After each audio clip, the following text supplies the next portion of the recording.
1976 Honda CT70 with a seized engine. Can't push the kickstart down right here.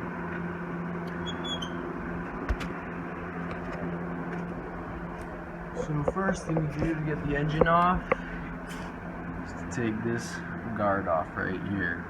To do that, it's these two and then two more right underneath here. And these two right here are 10 millimeters, while the ones underneath are 14 or 12. Alright, as you can see, I've removed the guard and also the foot pegs.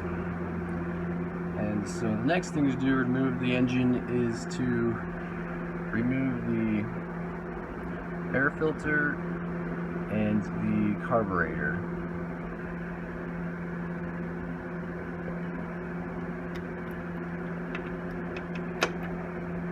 Just get that out of the way.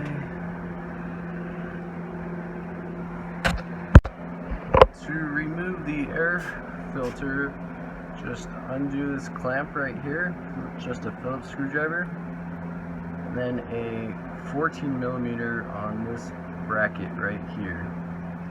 Once that's out of the way, you can just use a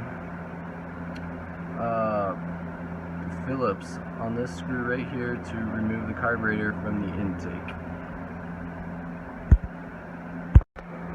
And also on the air filter, there's one more mounting bracket right here that you're going to need to remove as well. Alright guys, so once you got everything loosened up, you're going to want to make sure that you have the gas turned off. And then you can just pull those out. I still have the gas lines connected to the carburetor too. I'll disconnect those in a minute, but for now they're still connected. So when you guys have it loose, now you can go ahead and disconnect the gas. Make sure you have something to drain it, gas tank in nearby. Alright guys, just a little trick. When you have the carburetor loose, you can actually hold it above where the gas tank sits and no gas will drain out. Pull the lines off, and then when you're ready, you can go ahead and put these into the container where you want to drain the gas. Alright, so now that the carburetor and the air cleaner are gone, next thing to do is to remove the exhaust pipe and the spark plug wire.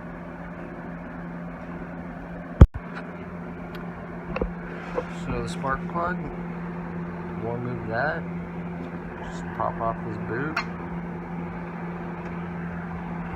Get that out of the way. And then next for the exhaust pipe, which is just these two nuts, one here and one on the other side. And then there's also two more mounting bolts for the exhaust pipe, one right here and one right here with the shock absorber. Also, on a side note, if you guys haven't already removed the oil from your engine, you're going to want to do so with the drain plug right there. So, I removed the exhaust pipe. Alright, so the next step in taking off the motor is to remove the kickstarter and the shifter on the other side. And then once you've done that, it's time to take off the chain, and I'll show that in a second. To remove the chain, what you're first going to want to do is take off the chain guard, which I've already done here. Next is to take off this cover right here. It's just 3 screws, one there, and one right there. So once you've gotten the cover off, next thing you want to do is take your socket, just go ahead and start loosening this bolt right do the same to the other side. This gives the chain slack, and then you'll be able to pop it off right here. That way you don't have to mess with the master link or anything like that.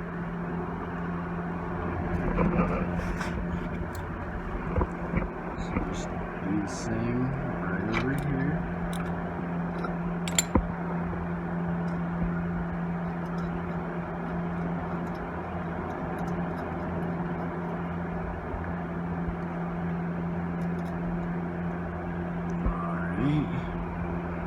Should be pretty good.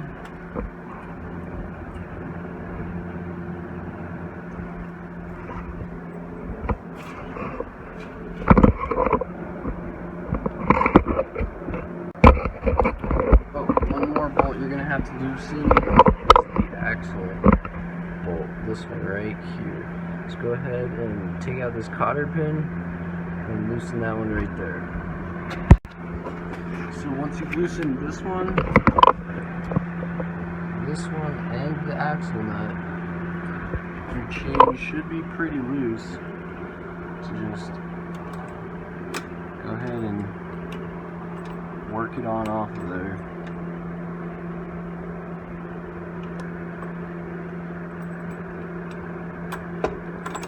Just like that. And then the next thing to do to get the motor off is go ahead and bring your floor jack over here, jack it up underneath the engine, and you're going to remove two bolts. It's this one right here and this one right here.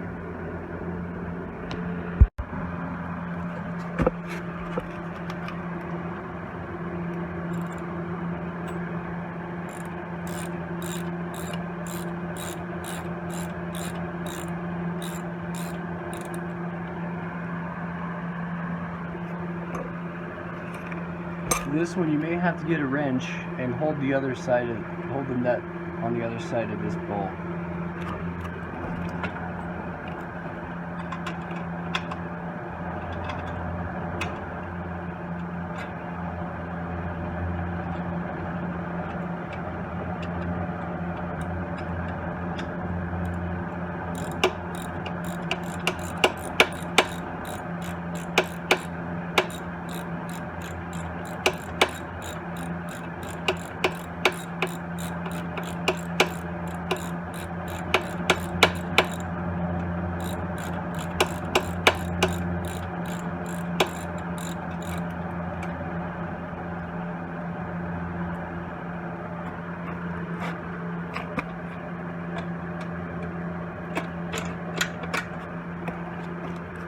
Go ahead and pull that one out, and then do the same for this one right here.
Then go ahead and unclip your engine right here at this clip. Just go ahead and do that now. There we go. And And then you can go ahead and lower your floor jack.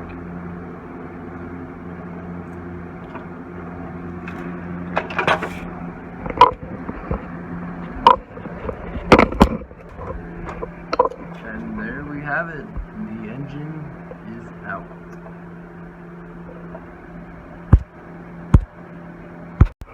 Now that the engine is off, now comes the fun part, which is opening it up and figuring out what is wrong inside.